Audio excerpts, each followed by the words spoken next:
Well, today, after 40 years, although Betty Page still refuses to be seen, she does break her silence and talks to Real Life's Tim Estilos.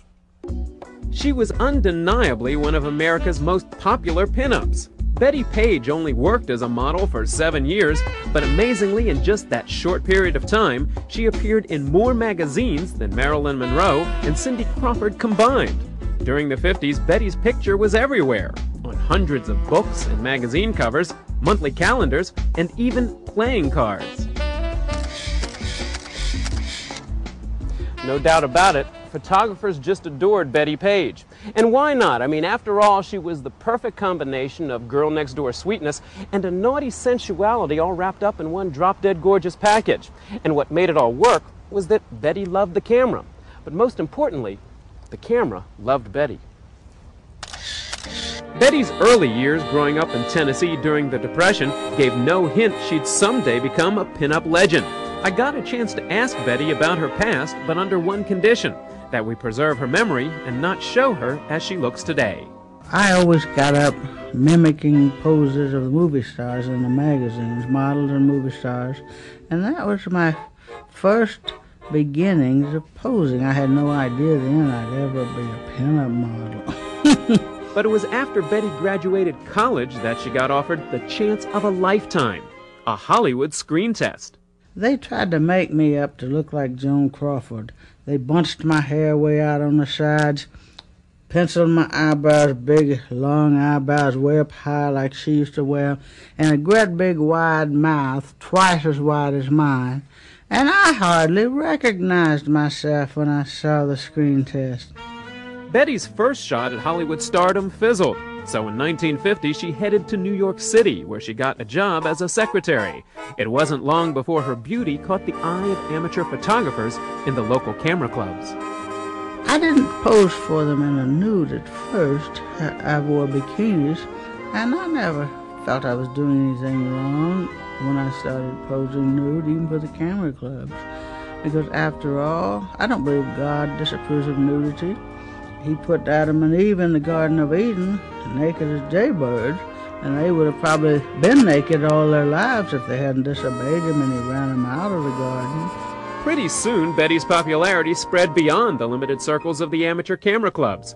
She began modeling for scores of men's magazines, and in 1955, she was one of the first centerfolds for a brand new magazine called Playboy. Plenty of people began to notice there was something special about Betty Page. People have said it was my smile, that I looked very happy, that I enjoyed my work, and I did, especially when I was playing in the water on the beach in Florida. I sometimes imagined the camera was my boyfriend, and I would be playing to him in some of the poses and smiling at him. I sometimes had that in my mind. But Betty's career wasn't strictly limited to men's magazines. She also made her mark posing as a naughty bad girl for campy fetish and bondage photos, as well as dancing in a series of short burlesque-style 8mm films. Long before Madonna, Betty Page wore a cone-shaped bra to tweak the conservative mindset of the 1950s. They keep saying that I'm some sort of sexual innovator. I never thought of any of my poses as being sexual in any way.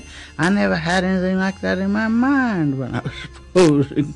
Unfortunately, as one of the most admired pinups of her day, Betty's love life was far from perfect. Her 3 attempts at marriage failed, and she even turned down an offer from Howard Hughes to meet with him.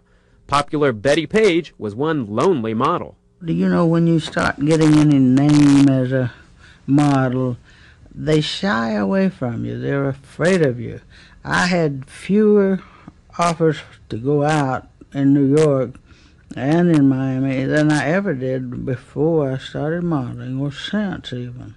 For 7 years, Betty continued to model, but eventually her priorities changed. She wanted something different out of life, something the modeling business couldn't supply. So in December 1957, at the height of her career, Betty Page packed her bags and left New York City. Just after 7 years, you were all over all these magazine covers. Why did you quit? I thought I was getting too old. I was 34 years old. Not many pinup models were as old as I was. And I was almost 27 when I started modeling, and I thought there were too many pictures of me around. I thought the photographers wouldn't want to use me anymore, and I just sort of got tired of it. But even though Betty had dropped out of sight, her legacy of photos stayed in circulation over the years, gaining new fans. Numerous magazine and newspaper articles fueled interest in her work and her whereabouts. But it took a comic book called The Rocketeer that featured Betty to officially bring her back as a bona fide pop culture icon.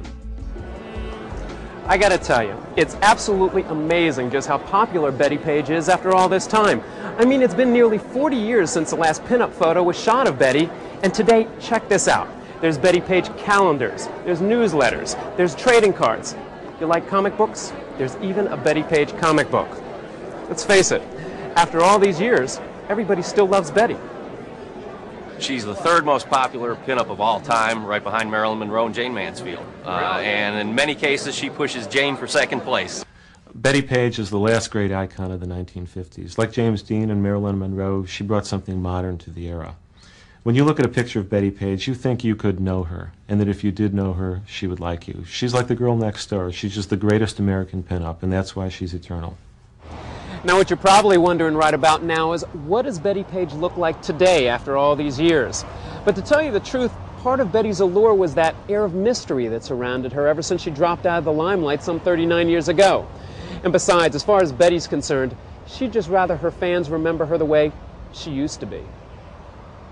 I wouldn't want to see a model when she's old and out of shape. Who would? There's nothing to look at. You want to look at them when they're young and beautiful, with beautiful bodies.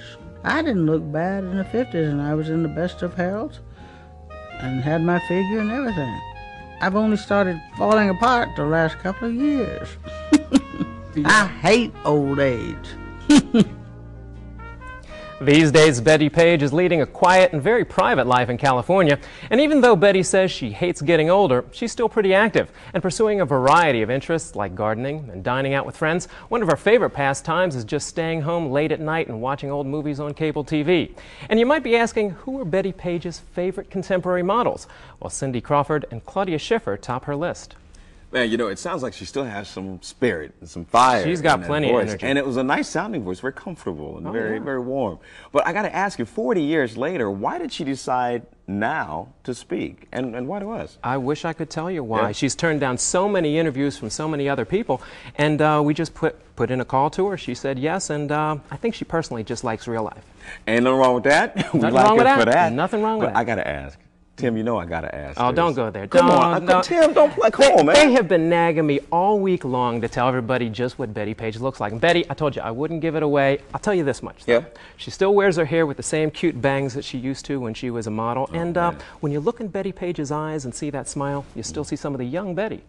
Is there anything else that might remind you of the gorgeous icon that she once was? I mean, Well, I can't tell you when I enjoyed an interview more. And I tell you, when it was all over, she reached out, gave me a hug and a kiss on the cheek.